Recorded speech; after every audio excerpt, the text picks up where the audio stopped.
Zilla, we want to walk them through what this podcast is about, this clusterfuck of a podcast, because I mean, we're both Canadians, so one of the things that we were hoping to do is kind of talk about Canadian politics. Is just to really open up Canadian politics to the average person and take you through it. And we're just two average guys doing it as well. Yeah, I think this is one of those reality checks that Canadians need to get.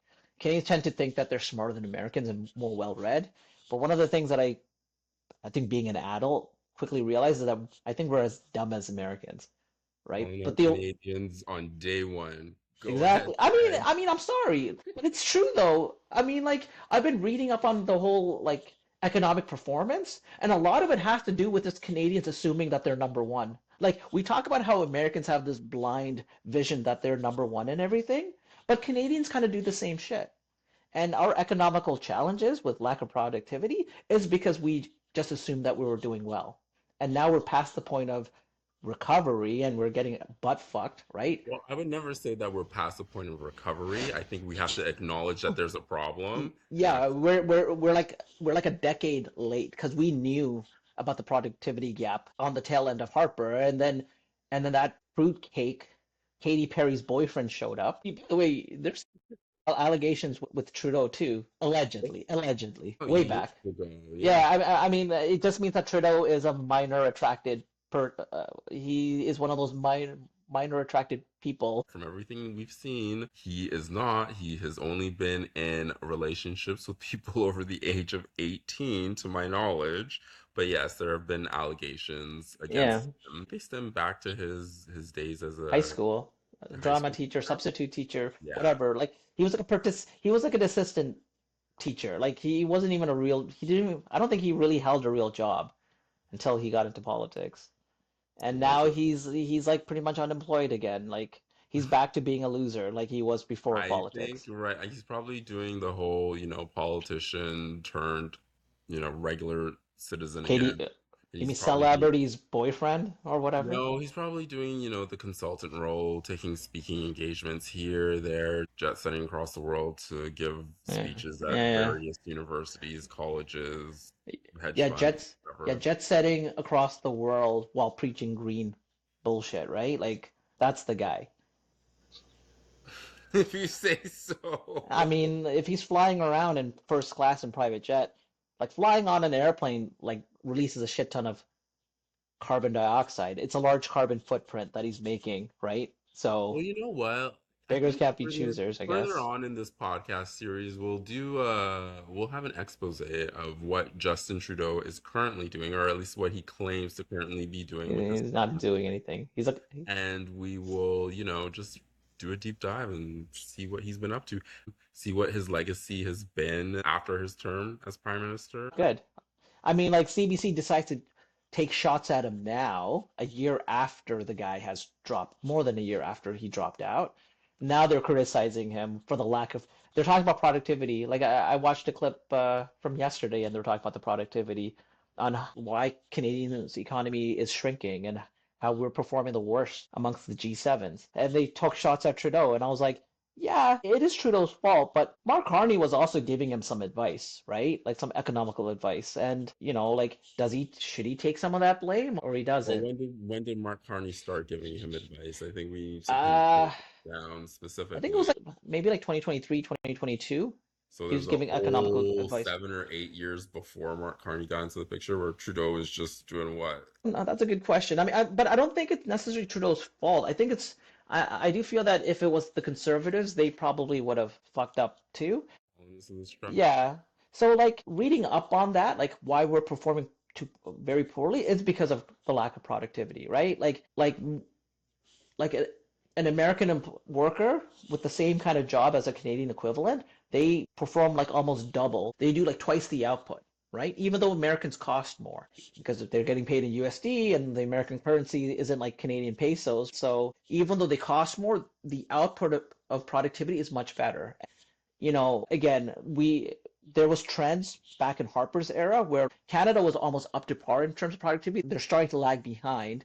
And then as Trudeau took over, we just continue to decline, whereas the Americans continue to go up, right? So, honestly, it comes down to what I mentioned earlier. It's just that I think the Canadian psyche thinks that like we're perfectly fine, right? Like I don't think we are heavily critical of ourselves. Like there are Americans, for example, that think that they're number one, but there are also other Americans that tell them that you're not number one, right? So, when you look at like American Republicans, they'll say, oh, America's the best country in the world, but the Democrats will be quick to point out we're 19th in education, we're blah blah in this ranking and that ranking, we're not number one anymore. I Right. feel like in Canada, we don't really have that. It's more part of the reason why we wanted to do this podcast is the average Canadian doesn't know what the fuck is going on in Canada.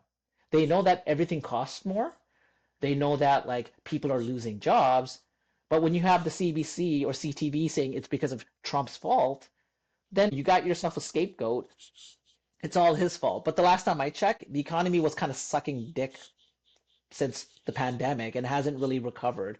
But even before the pandemic, it wasn't doing so well. So it's just that people don't stay up to date on the news. And when you have organizations like CBC, which, it is federally funded, they're still presenting a narrative. They're not being as critical as they should be. They should be looking at both aspects. Right now, they're on their knees sucking Carney's dick about everything he does is brilliant. Or like anything that he doesn't deliver on, oh well, it's hard. Like Canada is like so far back. It's gonna take years to build up to that point. But there was years where the productivity gap was neglected, where it got this bad. And it was because we don't invest in ourselves, right? Okay, yeah. I'm guilty of it. I most of my investments in the U.S. Like I'm not, except for like Canadian bank stocks because they tend to be more safer. But my background is like in the science sector. A lot of science jobs are in the United States. That's where the best paying jobs are. Our best and brightest end up going to the U.S., right? Well, I would question, so like, why is that? Why don't we develop at home? Why don't we have programs? We used to have it for, kids going to college, universities to fund Yeah, their tuition and their studies and stuff. But that's why a don't, brain drain, though. I mean, education is one thing, right?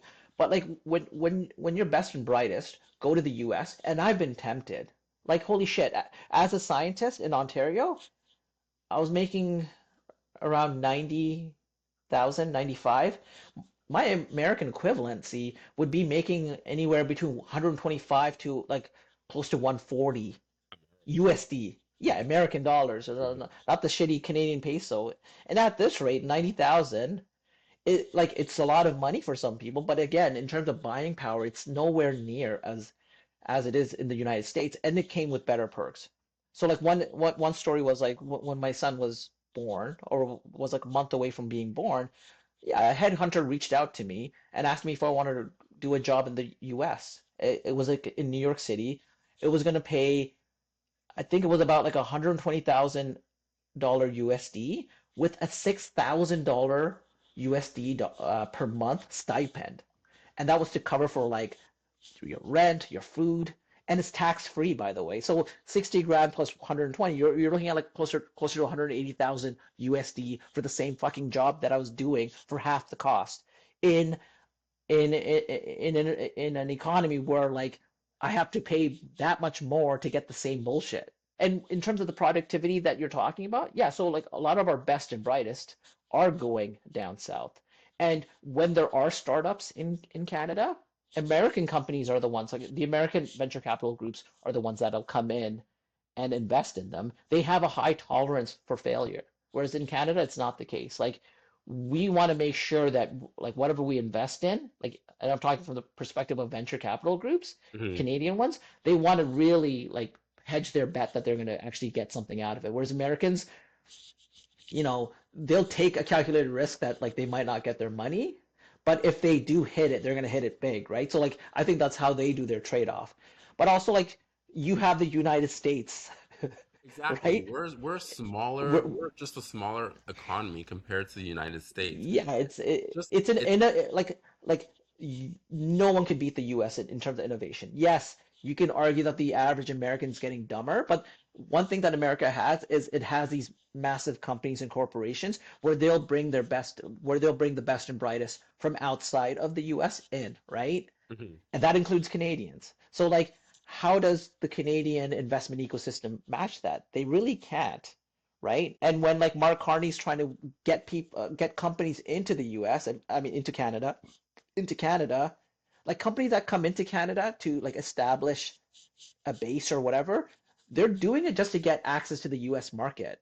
Like we're too small of a But population. even if that's the case, Yeah, them using us to gain access to the U.S. markets is just it is a benefit for us because they sure, already have a foothold here, and then they sure. should be providing some sort of um some sort of benefits into the Incentive, economy, you know? which which I think that the Canadian, I mean, like productivity is one, and I think like, but the other one is the fucking regular, it's the bureaucracy of Canada. Yeah, yeah, I mean, holy shit. I have a thousand stories that I can tell you, but one story was like my wife and I were trying to just finish our basement. And it wasn't like putting 6 Indians to rent. It wasn't a basement rental. I wasn't like funneling immigrants to live there, like 50 of them to live under my basement. It was just to have extra space where the kids have a play space, where I have my little man cave. That's it. I'm just putting flooring and fucking walls up, and the fucking town shows up and is like demanding for permits and stuff.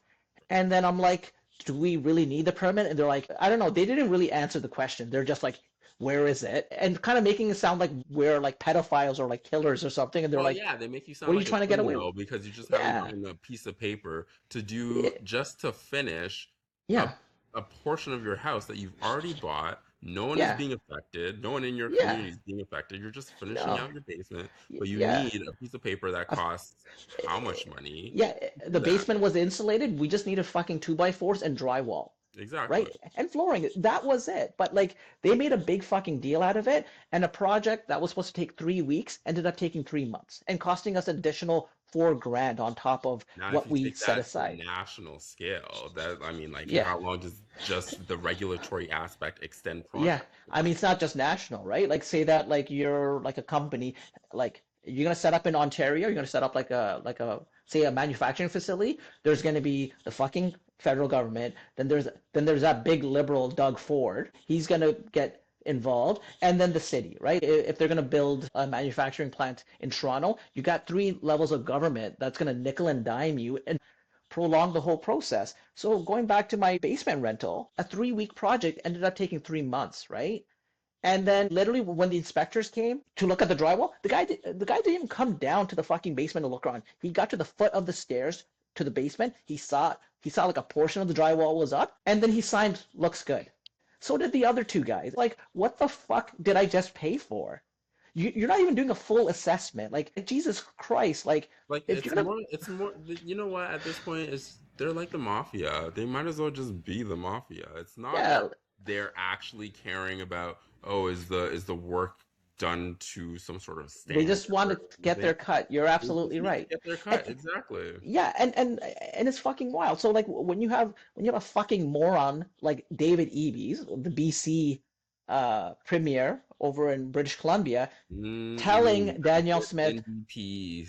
yeah, he's a fucking NDP too, Good telling NDP. telling Danielle Smith that there is not a use case for like a pipeline going through his shitty province. It's like you're right. But that's not because nobody wants fucking oil from Canada. It's just that, yeah, the bureaucratic process and our lack of productivity just makes it where like an oil company doesn't want to put as much investment into it because it's just not worth it. If I knew that I had to go through that all that extra bullshit, I probably wouldn't have went through it. I mean, I probably would have because like you got a whole extra floor of living space, but like as an oil company, it's like maybe I'll go to Venezuela, like some shitty country in the Middle East where there's none of this bullshit to deal with, and I'll pump the oil from there, right? Whereas like Canada has, I think it has like the third largest oil reserve behind like Russia and Venezuela, but like or fourth because like Saudi Arabia is also I crazy, think in but terms of proven oil reserves, I think it's only behind Venezuela. Maybe it's third maybe out Saudi Arabia. like, but it's because the environment that we set up is so fucking toxic for a business to even like invest in it properly. So like, yes, it's a twofold situation, right? You have too much fucking red tape and paperwork, Hmm. that makes it's a big turnoff. I'm gonna go to fucking Mexico to do my business. Why the fuck do I want to spend 2 years with paperwork with Bring up a good ungodly amount of point though, money just to because it's, build, huh? you bring up a good point because it's not just the paperwork though. You bring up Mexico. I Yeah. think that the average Canadian worker is just a bad worker, to be honest with You you. think so? I don't think they are. I think Canadians are hard workers. Like I'll give them that, right? Like, but like here's the thing: the edge that we had against our American counterpart in the '90s is that we were cheaper.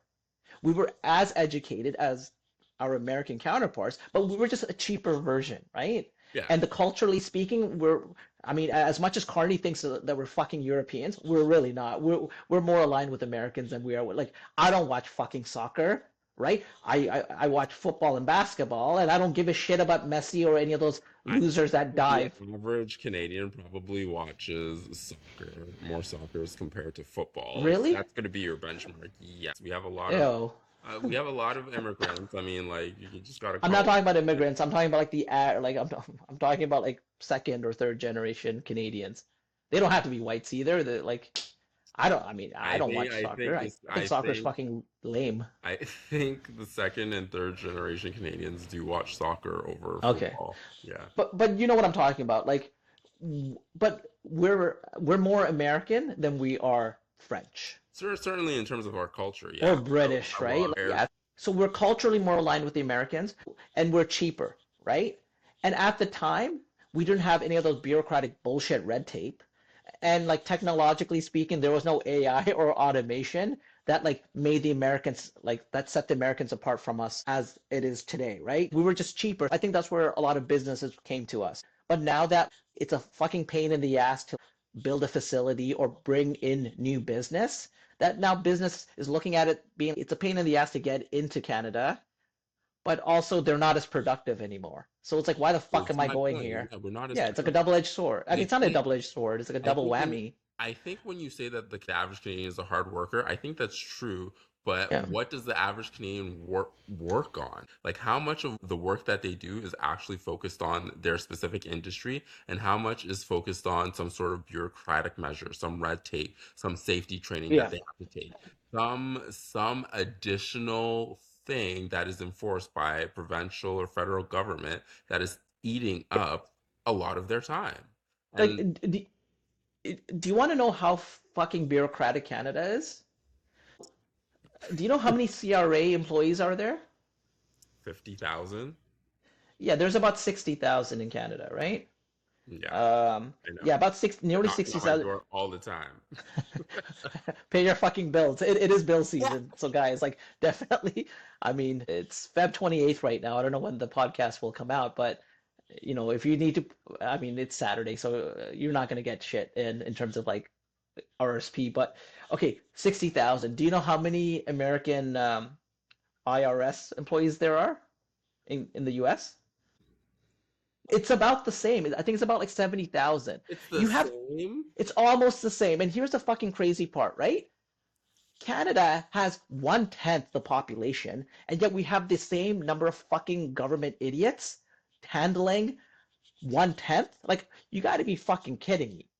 Like, we overhired, and some people are gonna be like, dude, Zed, you don't know what the fuck you're talking about. Like, you don't work for the feds, and I'm like, yes, thank fucking God I don't work for the feds, because I have an amazing, beautiful wife that worked for the feds. The way they utilize her time, her education, and her profession, it'll make you fucking cry. Zilla, you know what my wife does, I right? know it's It's not a basic ass undergrad. It's an crazy. actual professional degree, Yep. and she did this work where she was working with the associate minister, right Okay. around that ballpark, with Right. her background, right?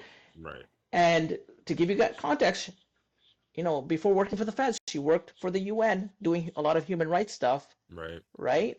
And she did a lot of other amazing stuff in her experience. And then when she had this glamorous opportunity to work under this assistant minister, she was like doing stuff like, oh, Susie was in blah blah department, and now Susie's switching to the next department. right? Like she worked in blah blah department for 14 years, and now she's moving to this other department. Send everybody congratulate her. Like she would write that, right? Basically, she's doing work that wasn't Secretary work as she's a federal lawyer. So a federal lawyer was writing secretary work, right?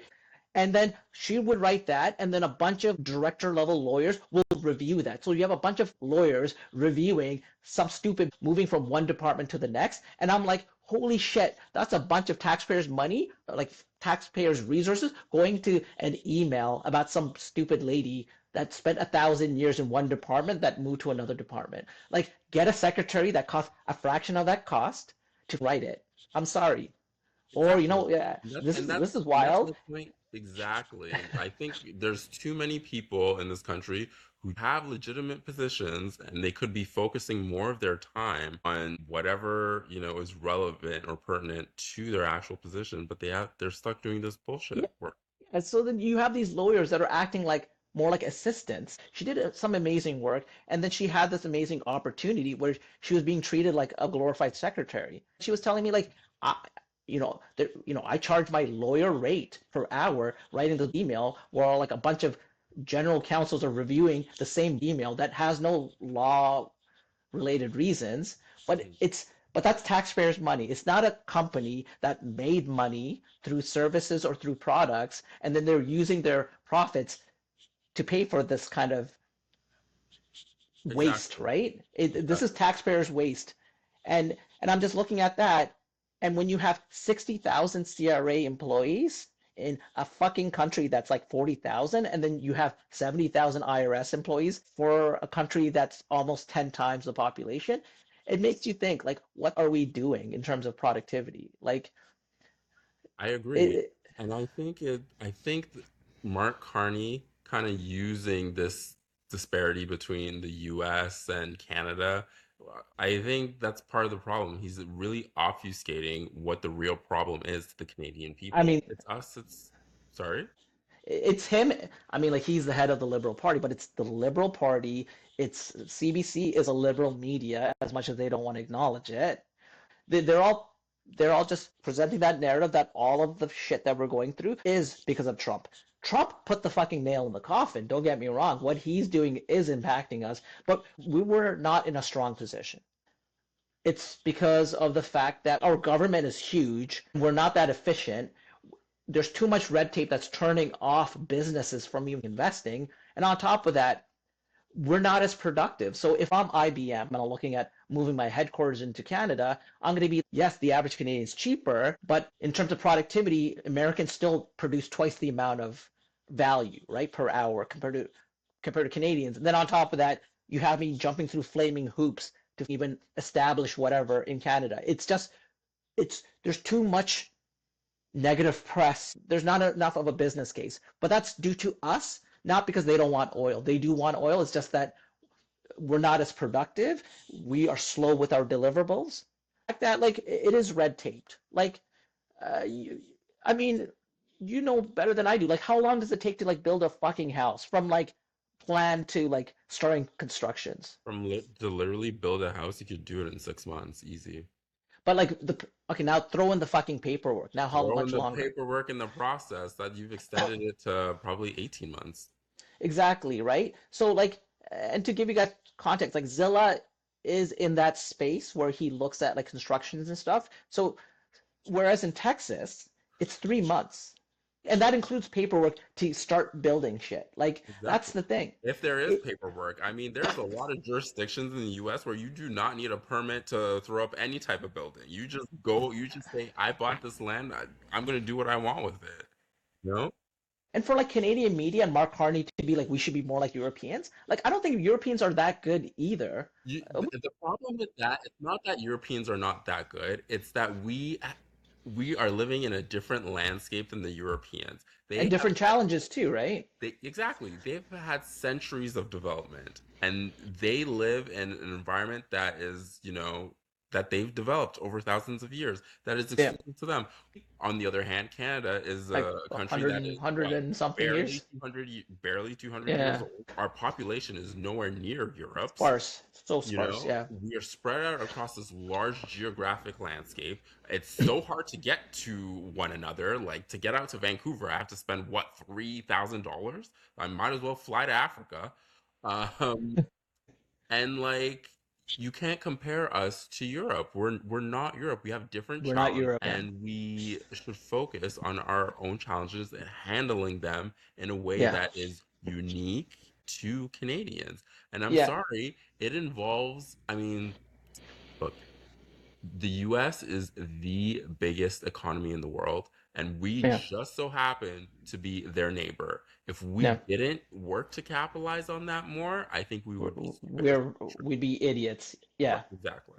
You know? yeah, yeah, So, I mean, I don't want to call it capitulating to Trump because I would never say that we have to do that, yeah. but to just push us away so far away from the drawing board as the government has in these last couple of months, I'm not sure that is the right step for Canadians. Y- Yeah, I mean, like Carney's talking about there's a rupture, but like motherfucker, you're also contributing to that rupture, right? And like, Like, let's talk about now how the US Supreme Court has shot down their tariffs. So, what does that mean for Canada? Like, can Carney still use that as an excuse now? I think not, but we'll see what Trump does. I mean, he can't, but also at the same time, like, Ca- by the way, the Davos speech, it was a good speech, right?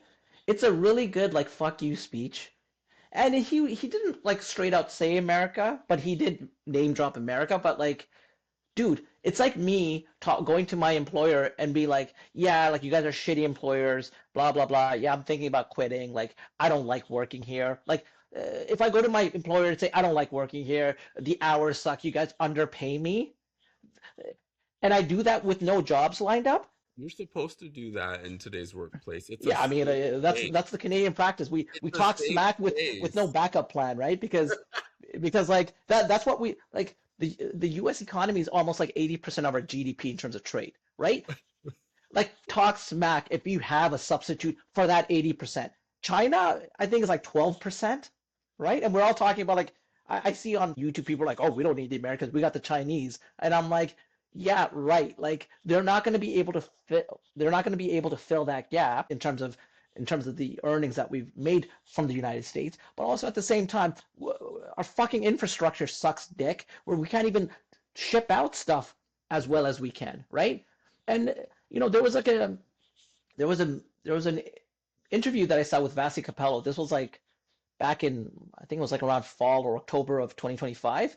And she was talking to the Indian trade minister, and she kind of got like a little bit excited. She's like, "So is there an opportunity for us to like share our LNG? Is there like a trading opportunity?" And what the Indian guy said is, "We're always open to new sources of natural resources. India is a growing nation. We need energy to continue to grow the country. We need to see evidence that Canada can deliver." By the way, of all the reporters, mainstream reporters, I think Vasi is one of the best ones. Didn't do a follow up or didn't have a eureka moment or didn't even talk about it in a later discussion. The world looks at Canada as we have a shit ton of resources. We're just incompetent in terms of how well we deliver it. Because, yeah, 50 or 100, almost 100 years of our resources is to ship it down south, right? But we're not as agile and we're not as mobile enough to move it to Europe or to like China and India on time, right? I mean, in And defense of this, in defense of this government, just to give them one up, I mean, I would say that they are trying to diversify. I guess maybe they are trying to find right, right, ways right. around that. So you know how you do that? You get rid of that. No, There's a major bill that the conservatives always talk about getting rid of, and that bill is essentially a blocker. It's got all this environmental um, prerequisites and stuff that they have to fulfill. And Carney acknowledged it. He's like, for us to get shit done, it takes too long. So what was his fucking plan? To have another fucking bureaucratic process for them to what's that speedy thing that major projects? oh, What is that major projects bill? yeah, yeah, yeah, The yeah. committee, major projects committee. How many something. fucking projects have those idiots even released? That's the thing. You don't streamline an issue by throwing in another fucking committee. You get rid of the committees. Or you reduce their influence or you remove the barriers. You don't add another committee and then like people have to go to that committee to justify getting this thing streamlined I or mean, whatever. It doesn't work that way. those projects they announced aren't even real projects. They're concepts of a project. Let's be honest here. No, no, some of them, I think a lot of those projects were from like the Trudeau era. Oh, Like great. it was already proposed and it was already agreed upon to work on these projects. And Carney's acting like, oh, this is something that came out last week when it came out back in like 2015 or whatever, right? Like, but that's part of the issue is that like the government's being disingenuous. The government's being disingenuous in two fronts, right? All of the faults aren't because of Trump. Trump is contributing to the situation, but like a lot of the issues was due to Canadians, right? Canadians' lack of ignorance, Canadians thinking, Canadians like slacking off in the context of like addressing this productivity issue. They knew about it, like the experts knew about it near the end of Harper's run, right? During the time when Harper was exiting and Trudeau was coming in, they knew that there was a productivity gap. It just wasn't fucking treated Well, seriously. then, yeah, exactly. Why aren't we treating this seriously? Who are these experts? I assume you're talking about the bureaucrats who actually make Ottawa run, who actually make the federal government run. They knew about this, but like, why doesn't that knowledge translate over to the next government? Oh, because like I mean, even the conservatives, like I do like Pierre Poilievre. I like what he says, right? And I think the average Canadian needs to also, when a guy speaks, listen to his words, not his witty remarks. Yeah, like his witty remarks, depending on who you are, you might not like it, but then the content in which he's talking about, like the red tape stuff, I think that's a contributing factor. But I still think he kind of misses the mark with the lack of productivity. uh, he did talk about like he does talk about like investing in ourselves, but like he needs to expand more on that. You know, the fact that like the liberals are trying to do stuff to do the investment, they also need to get the bureaucratic bullshit out too in the Right. process. That's the only way that you're probably going to address it much better. But also like your government's humongous. When 1 out of 4 Canadians are fucking government workers, that's a problem. But that's also a problem in two fronts. You can't lay them all off because you're going to lay off like a quarter of the country. But Well, like it, no, I wouldn't say lay them all off. I would say lay, three-quarters of the quarter off because they sound unnecessary. And the federal government is taking steps to reduce the bloat, right? They've laid off, what was it, 50,000 not federal workers. 50, 5,000, and they're in Oh, the in the science and sorry, statistics in group, the right? science and statistics area. Yeah, yeah, yeah. Yeah, and we have natural resources that we should be leveraging to Exactly. empower ourselves, Yeah, right? Like yeah, we can't be the investment hub or the innovative hub because the US is going to have us beat, exactly. right? Yeah, And the only reason why people come, like businesses come to Canada is to get access to the US. So the only way that you're going to do that is improving our infrastructure so we can actually send shit out. We got to invest in technology so that we can be as productive as Americans, so we can get back our edge that we had back in the 90s. Because back in the 90s, productivity wise, we're pretty much about the same, right? The edge that we had was that we were cheaper. So as a business, I'm gonna just go to the place where I have to pay the average citizen like 70 cents USD for the same amount of productivity without the bureaucratic bullshit that they have to go through. So you get rid of bureaucracy, you improve the infrastructure, which I do have to say I think the government is trying to do. I don't know how well they're doing it, but also investing in technology, like leveraging more AI, use ChatGPT and send it write up an email. Like no one's gonna be upset that it's a fucking email. And E-man, do you read those kind of emails that like dipshit from your department switch departments? Do you?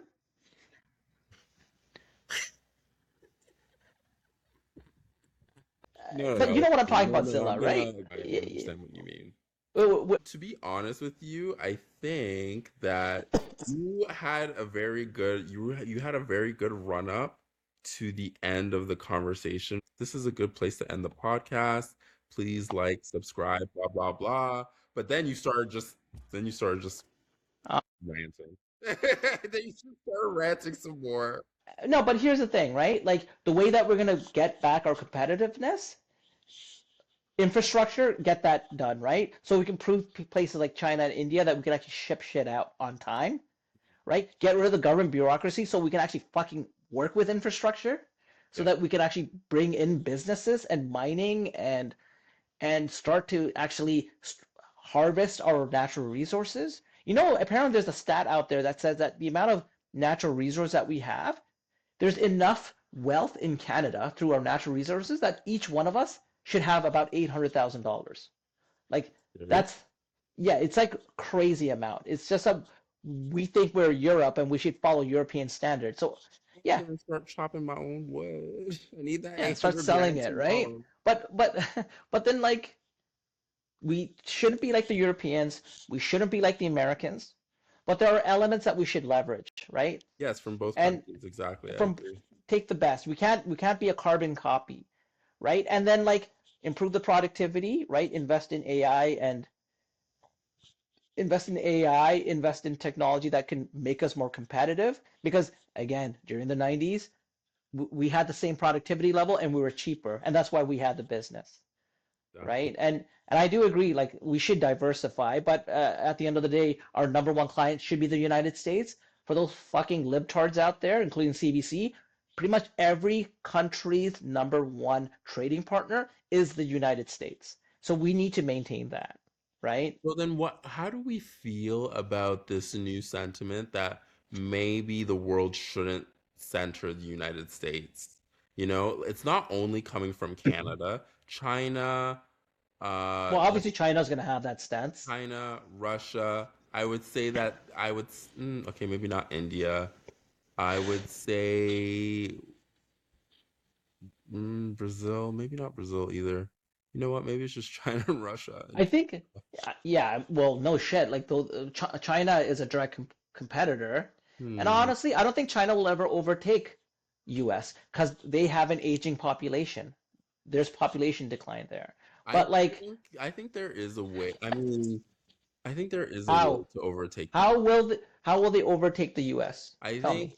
I mean, it depends on the way that the US plays the next few years because right now the US is making enemies of everybody except for Israel.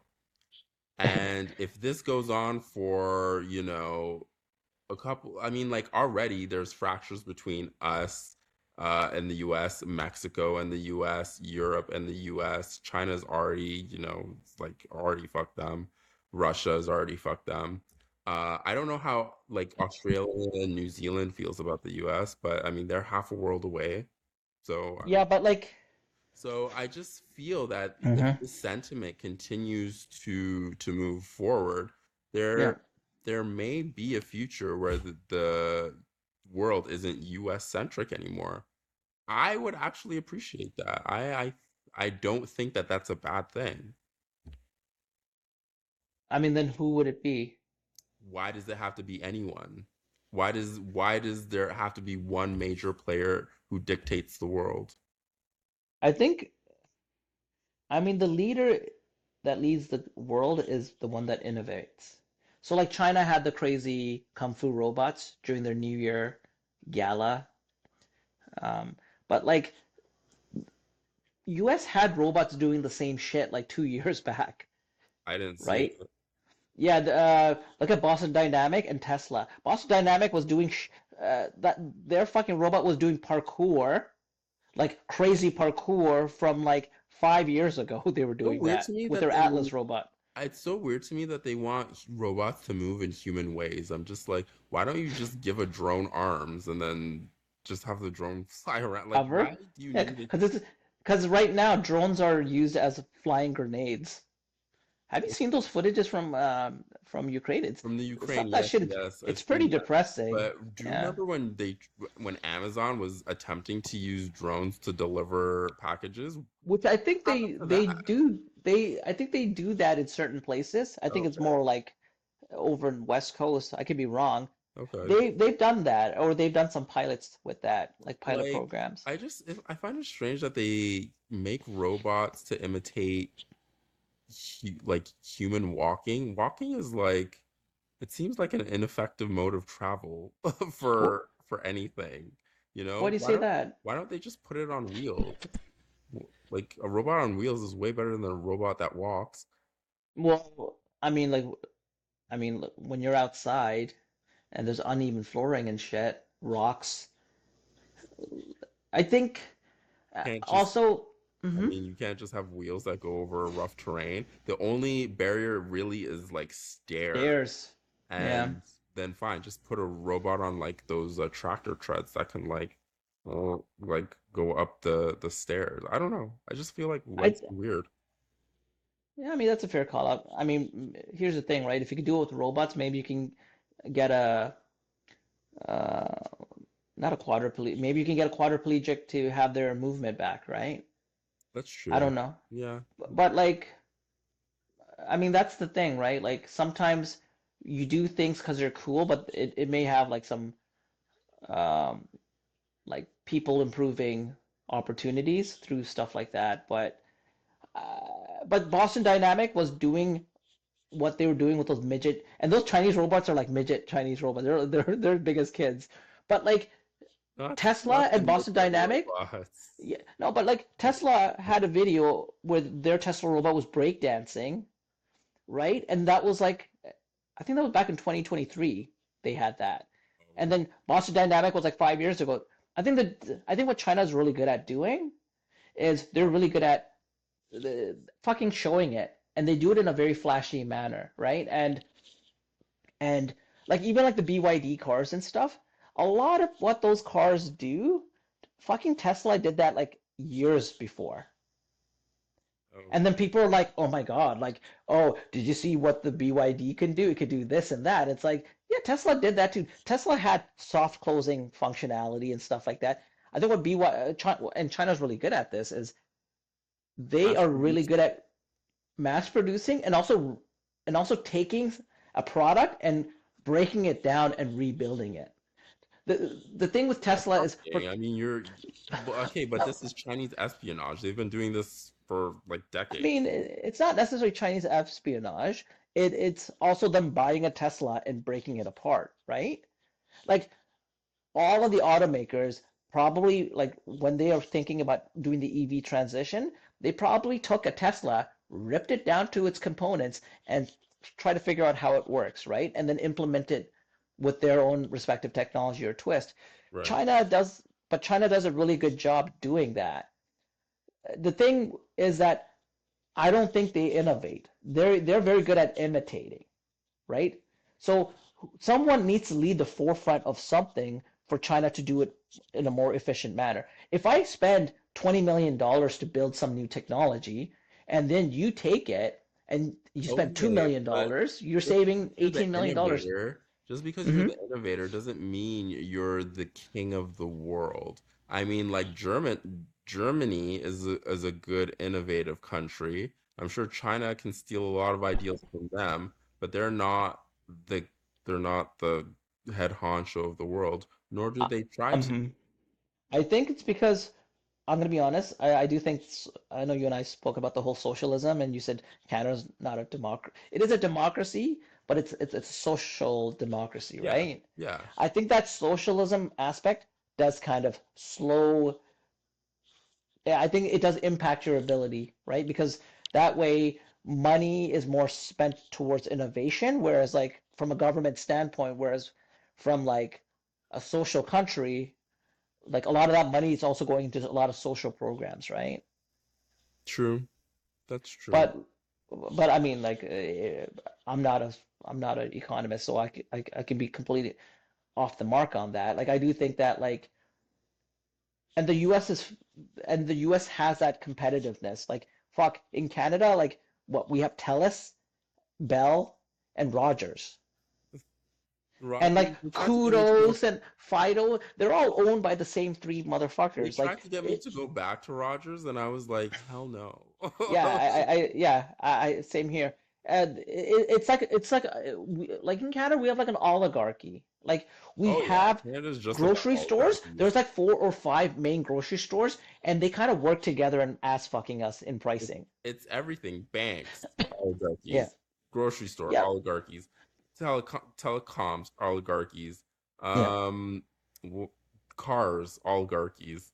Like what Yeah. isn't? What isn't?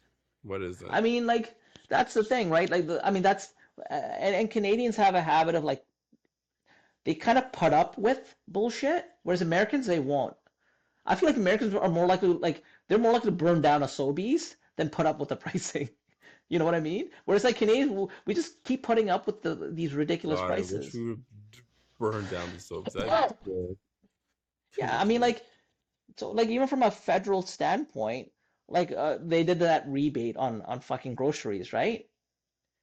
Like Uh, okay, rebate or the tax? When do you mean when they eliminated the tax on certain oh groceries?